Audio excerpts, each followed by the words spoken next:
Can I tell you, my brothers and sisters, one of the fundamental rips in the family these days is that we've allowed Moses, the Moseses of our family, to die and go into the grave without a Joshua getting the wisdom transfer before Moses left. We cannot be so busy building as Joshua that we forget to spend time with Moses. Sometimes we're so busy and we're so caught up trying to develop a legacy when the truth is that the legacy is already there.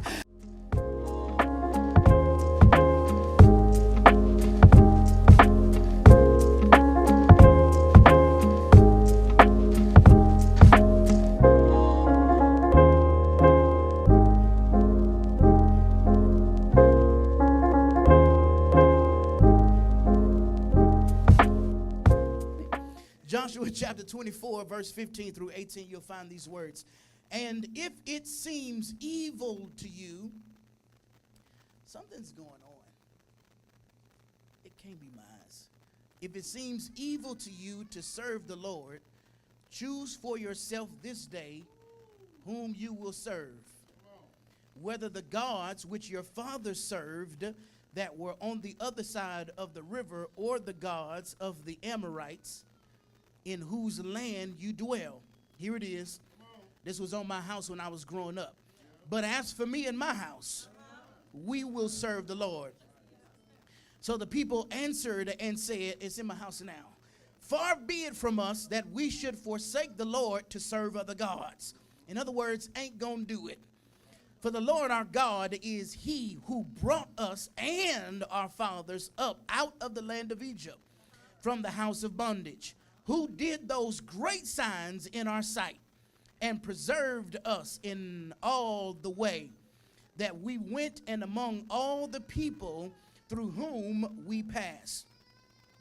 Final verse. And the Lord drove out from before us all the people, including the Amorites who dwelt in the land. We also will serve the Lord, for he is our God. I want to preach a little while this morning using as a subject a legacy of faith. You may be seated in the presence of our good and gracious God, a legacy of faith. I don't know whether or not she peeked into our system to see our message or not, but Missionary Edwards and I are absolutely on target and on sync this morning. And I want to be the first to say, I missed that. Yeah, man, we back like we never left. I missed that. And what a great way to start it off. In the southern region of Africa, there remains one of the great cities that's still standing. It is the Great Zimbabwe Ruins, built between the 11th and 15th centuries. This ancient stone city was constructed without mortar, just carefully stacked granite stones, one on top of the other. What's astounding about this Zimbabwe ruins is that despite centuries of wind, rain, political shifts, and even abandonment, the outer walls and towers remain intact. Some walls are over 30 feet tall and have stood for nearly 1,000 years. Why, you may ask? It is because the builders knew that lasting strength requires careful planning and a solid foundation. Like that ancient city, our homes, my brothers and sisters, our marriages, our children's futures must be built with more than momentary efforts. If we want our faith to last, not just through our lives, but for generations to come, we must build it right during this generation. Many of us, my brothers and sisters, are literally living proof of the foundation that our ancestors have laid so many years before us. Ladies and gentlemen, when you look at the trajectory of what Maya Angelou calls these yet-to-be United States, it is evident that there is an all-out attack on the family. Infidelity and divorce, premature deaths, molestation and rape, drug addictions, lust masked as love, family members with incest fetishes, Big Mama being traded in for a hot girl summer. Things just ain't the same no more because we've allowed the foundation of family to be fractured. From the very beginning of time, my brothers and sisters, before there was a church, a temple, or even a nation, God established the family. In Genesis chapter 2, before sin entered the world, God formed the man. Then he formed the woman, and then he formed the family. The first thing God blessed wasn't a business, it wasn't a building, it wasn't a bank, but the first thing God blessed was the family. He created Adam and he didn't create Adam and send him to church. He did not create Eve and send her to a conference or revival. He created them together and then he called them good, which means God blessed them. Family wasn't man's idea, it was heaven's intention. In Genesis chapter 2, verse 24, it says, therefore a man shall leave his father and his mother and cleave to his wife, and they shall become one flesh. This wasn't just about romance, it was also about responsibility. I need you to understand, my beloved brothers and sisters, despite all of the fairy tale movies we saw, our marriages are not always going to be romantic. But sometimes you got to stand on the responsibility of the family. I can't get no help in this church here today. God didn't give Adam a partner to pacify his loneliness. He gave him a purpose wrapped as a partner. To work and to worship and to build legacy. Listen, the purpose of marriage is not just love, but it is also to build a legacy. I wish I can just get a little bit of help here today. One thing we've got to understand is that we must stop entering into relationships with people that want to negotiate our relationship with God. Because I cannot compromise my connection to Christ, because if I'm not close to him, I'm no good for you anyway. Genesis chapter 4 introduces us to the first children, Cain and Abel. They are not just as sons, but as the next generation of God's story. Children aren't interruptions to our purpose, my brothers and sisters. They are extensions of our purpose. As I get older, as I look at my children, I am often filled with overwhelming joy and pride as I see them do great things and go far, because they are an extension of my purpose. And whatever we are not able to get done, it is their job to pick it up and finish the race. God told Adam and Eve in Genesis chapter 1 verse 28, be fruitful and multiply. Multiplication, my brothers and sisters, wasn't just about numbers, but it was about multiplying faith and multiplying honor and multiplying purpose through the generations. Legacy does not begin when you die. It begins with what you're living right now.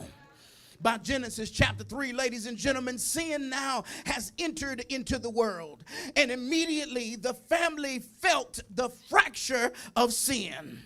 Blame entered the conversation, distance between man and wife. Even their children, Cain and Abel, were caught in the crossfire. And here is where the birth of sibling rivalry first began. Because the enemy didn't wait to attack the family, he started with the attack.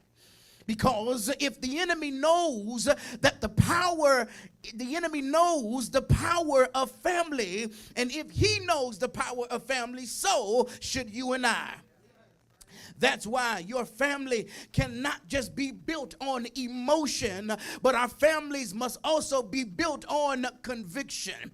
Listen, there is nothing in our life that should be dependent upon emotion, because you won't always feel like doing certain things. You won't always feel like staying through it and talking through it and working through it. It is not about emotions, but it is about building a legacy of faith that will withstand the test of time. Such are the principles planted in our passage today, my brothers and sisters. The book of Joshua begins with death, but it ends with declaration. I'll say it again. The book of Joshua begins with death and ends with declaration. Joshua chapter 1 verse 1 says this: Moses, my servant, is dead. Now Joshua, arise and go forward. Can I tell you, my brothers and sisters, one of the fundamental rips in the family these days is that we've allowed Moses, the Moseses of our family, to die and go into the grave without a Joshua getting the wisdom transfer before Moses left. We cannot be so busy building as Joshua that we forget to spend time with Moses. Sometimes we are so busy and we are so caught up trying to develop a legacy when the truth is that the legacy is already there. And I want to tell you, my brothers and sisters, yes, I'm a millennial. Yes, I look at a few things different, but we must never look at the generations before us and declare that they didn't know what they were talking about. Because one thing about it, they knew how to do more with less. And some of us are doing less with more. Oh, God, I got no help in this church here today. And so now here in the book of Joshua, we see a leadership transition. In Joshua chapter 23 through 24, Joshua now is at the end of his life, and he knows that his time is short, and he is giving his final address to the people of Israel, just like Moses did before he passed. In other words, Joshua has gathered everybody together and he says, listen, I'm on my way up to glory, but before I go, let me spend time with you and tell you everything I know. My family and I often joke about it oftentimes, but before my wife's grandfather passed away, I got the opportunity to meet him in his later years. And when we met and we were introduced, and he asked me a question, or somebody told him, he said, hey, Papa, he's a preacher just like you. And he looked at me and he said, what you preach? I said, Papa, trying to be, a good grandson, like, let me in, boss. And I said, Papa, I preach from the same Bible just like you preach from. He said, that don't bother me. And I was immediately offended by it, because why? You hating on me, Papa. You don't even know me. Give me a chance. If you give me a chance, you'll love me. I think what he was trying to say is, you can preach from the Bible, but do you live from the Bible? It's one thing for you to tell me that you preach, but I believe Papa was saying, I've seen preachers before, but I haven't always seen preachers that were livers. God, I wish I had somebody in the room that can testify. I may not ever preach. I may not work on any ministry. I may not ever be on a praise team, but my goal is to live this book because I've got a legacy of faith.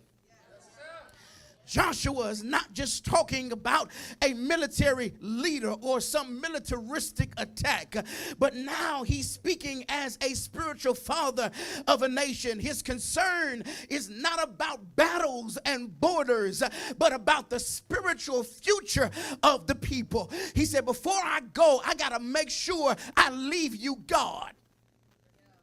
Oh, God, I wish, just help me just a little bit. He said, before I go, I got to leave you God. And in the day, yes, my brothers and sisters, we need insurance and we need inheritances. And if you can buy land, buy it.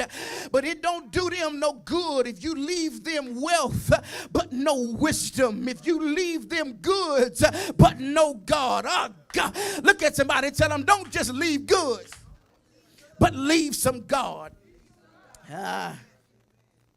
If I could be honest with y'all, brothers and sisters, shameless plug, but not really. The first thing that led me to write two of my books was, my two books was that I started thinking about legacy.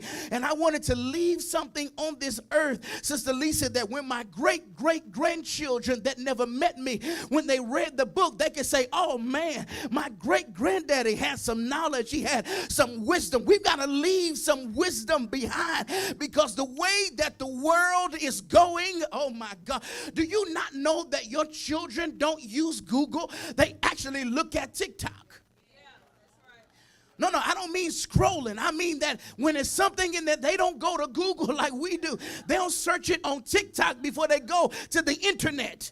And so they're looking at, y'all don't understand the gravity of this. They're looking at people that as long as they have a light and a camera, they can teach our children whatever they want to teach them, because that's where they're going first. So we got to build some legacy. We've got to be open to have uncomfortable conversations with our children, because I would rather you tell me than to ask them. Yeah, I know that you done some stuff you ain't proud of, but I'm here to let you know I did too, and I'm going to cover you just like my parents covered me. I can't get no help in here today. He shows them oh God, let me stay there just a little while. We got to get through here. Listen, we cannot be so holy and so saved that we can't have honest conversations. Oh, God, you ain't that holy. You're not that righteous. You got to be able to tell your children, I've been there too. I've dealt with that. I've survived it. I've come through it. Here's the thing. I can't keep you from doing everything, but I can tell you my experience and what I had to deal with from going through it. Oh, God, we got to pass down purity and not pornography. I refuse to allow the spirit of pornography and masturbation, y'all don't want to have this conversation, to enter into my church. So if they don't do it, that means we got to stop. Oh, yeah, because the spirit becomes transferable in the walls. Oh, God, y'all don't want to have this conversation with me today. Joshua now gives them a history of God's faithfulness to the children of Israel. In Joshua chapter 24, verses 1 through 13, Joshua recounts everything that God has done for Israel. From Abraham bringing them out of Egypt, from Moses to the Red Sea, from the wilderness to the promised land, he remained with them and is remaining with them and with us. You didn't get here by your own strength. It was God all along. What Joshua is teaching them, he is telling them that when you serve God, you are called to remember. I need y'all to help me say that. I am called to remember. In other words, there are certain things and certain habits and certain worship and things that you will do and will not do because I remember what he did for me. And since he's been so faithful to me, I got to try to be so faithful to him. Before people can make the right choice, my brothers and sisters, we must rehearse the right history. I got to say that again. Before you can make the right choice, you must rehearse the right history. Joshua then in verse number 14 gives them a warning against cultural compromise. Now therefore, verse 14 says, fear the Lord and serve him in sincerity and in truth, and put away the gods which your fathers served. Joshua now is aware of the idols and outside influences that are creeping in, especially from the surrounding Canaanite cultures. The people had inherited land, but they did not inherit faith. God, I said they inherited land, but they did not inherit faith. Listen, you, oh God, I'm not going to leave you a big mansion without leaving you God to help you manage the mansion. We got to do more than leave stuff, and we should. We ought to leave a will and not a bill. And I believe what's happening, the Conrad, is the reasons our family are not the same is because we focusing on who getting the money and not who getting the wisdom. Am I teaching in here? We focusing on who getting the big payout and not who got the knowledge and the wisdom from the matriarch and the patriarch of our family. We got to go back and remember what God has brought our family through. He is calling them out of blending in and back to covenant living between them and God. So to have this dialogue, I got to cut and paste. What Joshua does is he gathers them at a place called Shechem. He gathers them at a place called Shechem because it holds great significance. He gathers them at Shechem because it holds great significance. Here is the significance. Number one, it was the site where God first appeared to Abraham in Canaan in Genesis chapter 12, and he built an altar there. Secondly, Jacob returned to Shechem. He buried the foreign gods under an oak tree to symbolize that this is holy ground and we're burying and killing off every foreign and idol god. So if you step on this ground, you cannot worship any idols because this ground belongs to God. Shechem was designated by Moses as the place where Israel would renew the covenant upon entering into the promised land. Deuteronomy chapter 27 verses 1 through 8. Not only that, but Shechem is geographically central. I hope y'all see where I'm going. Shechem is geographically central in Canaan, which made it a natural gathering place. In other words, Shechem was the place that it took the same distance for everybody to get to Shechem because it was right in the middle. I think y'all missing me. Shechem is like grandma's house. It's the place where we gather because it's the reminder of a faithful God that has brought us through so much. That's why, my brothers and sisters, if you, one thing we should never do is sell mama's house and sell. Stop selling these folks property after you done been raised in this house.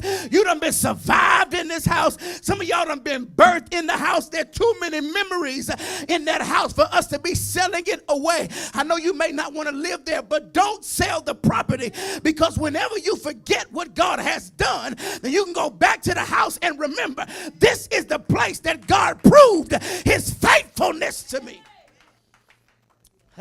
And for those of us that haven't bought that, buy that house. Figure out that credit, get it done so that we can have a place to go. So your children can always have, y'all remember, do I have any help in here? Grandma's house, Papa's house was always the place. If you fall on hard times, if you ever going through, you ain't never going to be out on the street. Just come on back to the house, baby. Yeah, just come on back. You might have to sleep in the room with a few other people, but at least you got a roof. I ain't got no help in here. See, we've become so prideful and full of ourselves that we don't understand the legacy that has been laid before us. Can I encourage somebody? You ain't ever got to feel bad about going back to the legacy while you're building yours.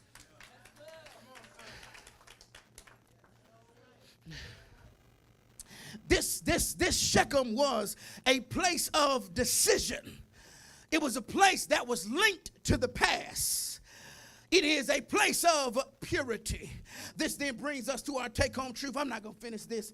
To bring us to our take-home truth, it is this, that legacies aren't just left. They are built brick by brick. Here's the important part. Through daily decisions to make God the center of your home. Let me say it again. Legacies aren't just left. They are built brick by, you know what brick by brick mean?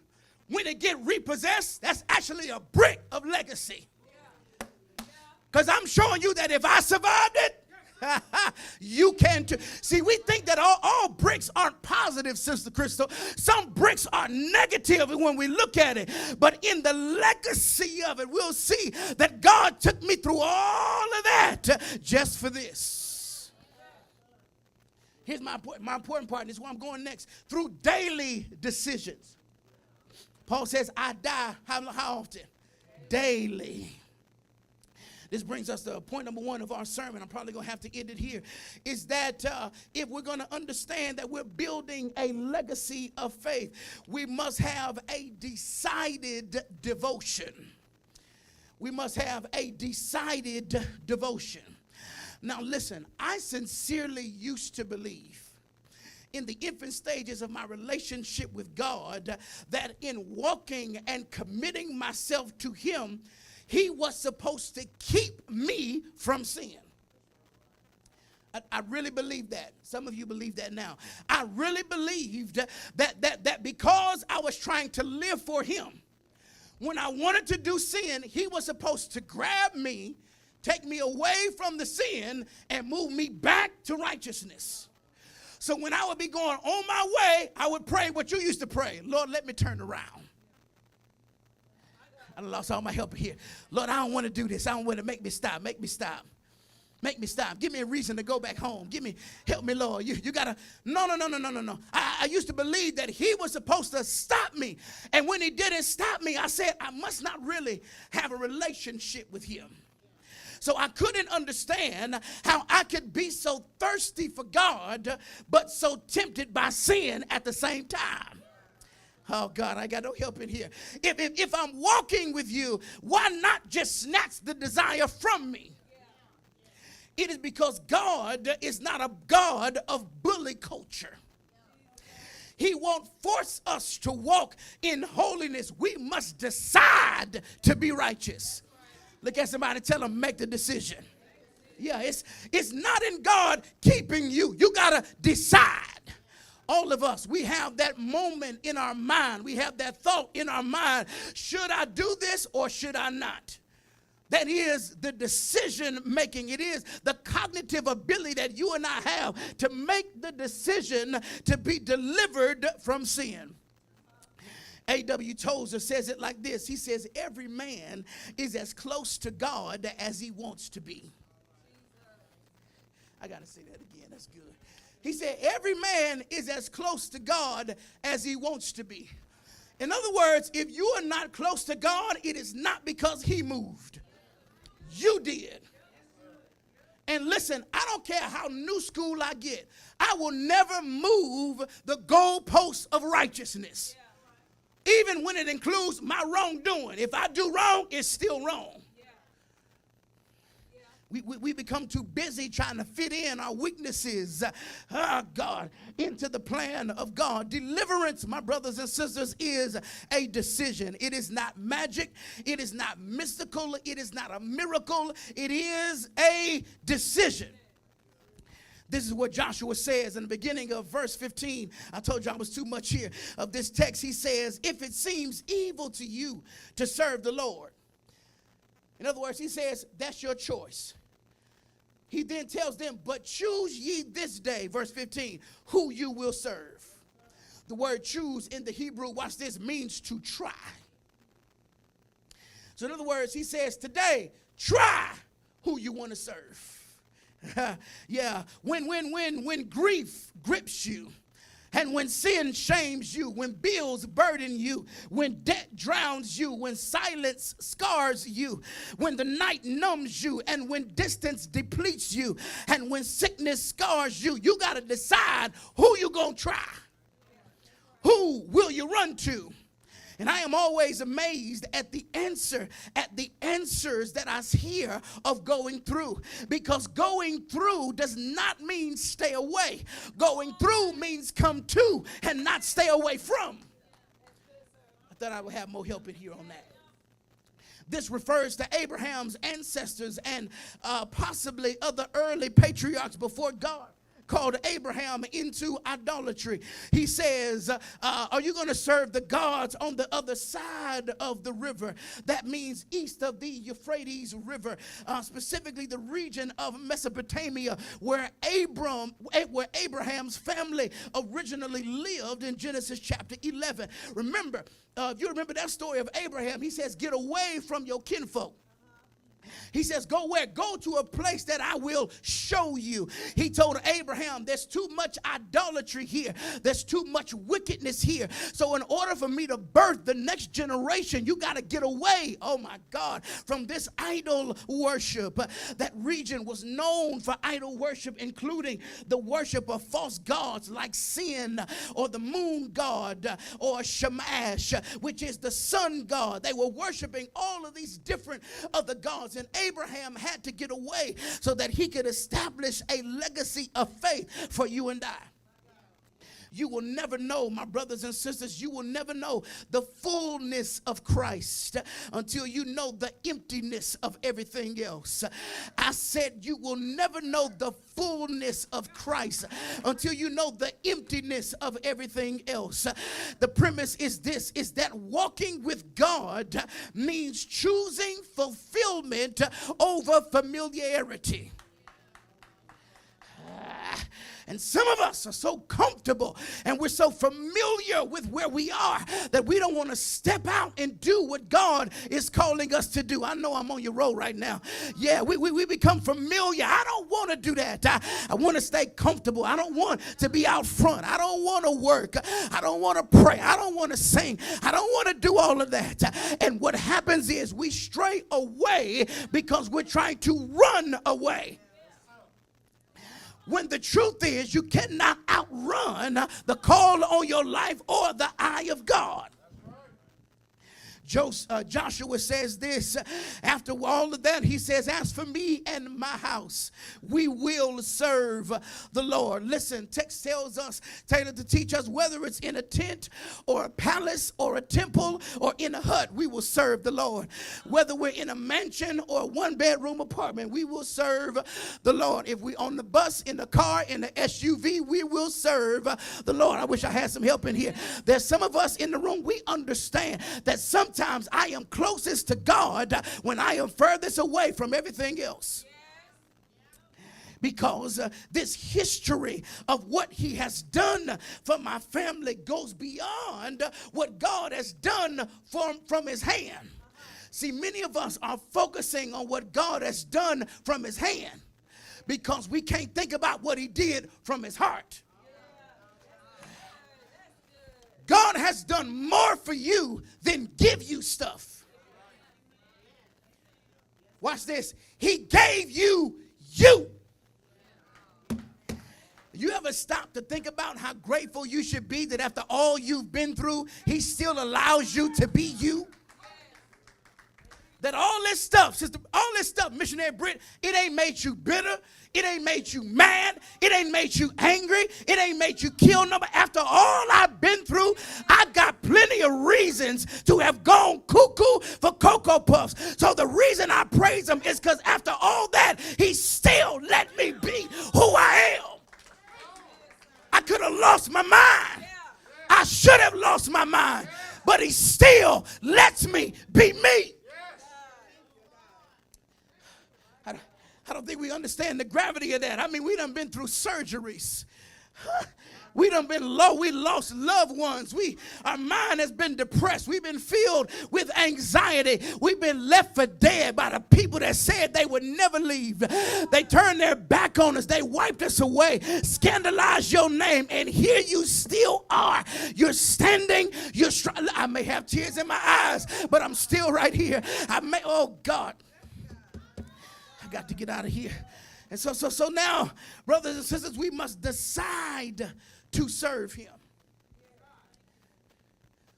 Who are we serving? Who's Joshua talking about? We'll serve the God that put the bush on fire. We'll serve the God, the messianic mention that was water in the wilderness. Lord, I wish I had a voice.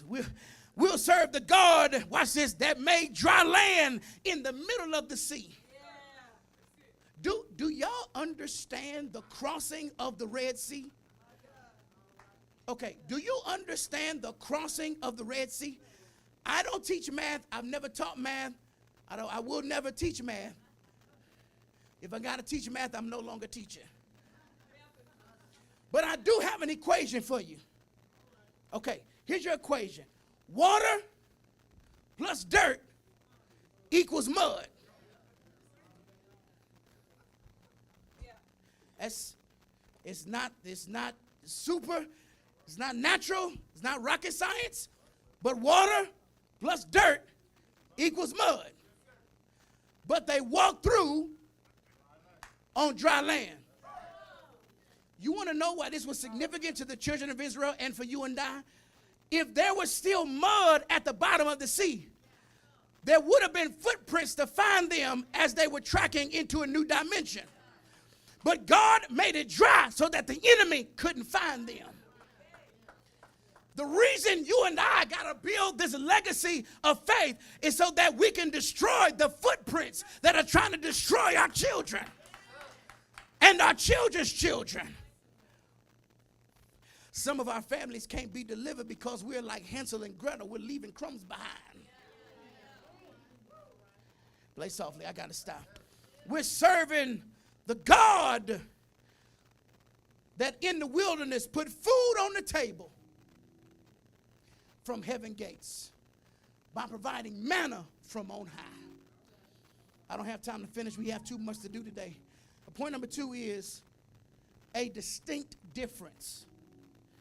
Then point number 3 is a declared dependence. That there must be a distinct difference between who we serve. In other words, Mother Scott, when people look at you, when they interact with you, when they see you, when they hug you, can they tell that there's something different about you? And I'm not saying, Sister Dana, that you're perfect. But I am saying that people can tell, should be able to tell, there's something about them that has caused them to be called out, to be different. The Bible says it like this: come out from among them and be ye separate, says the Lord.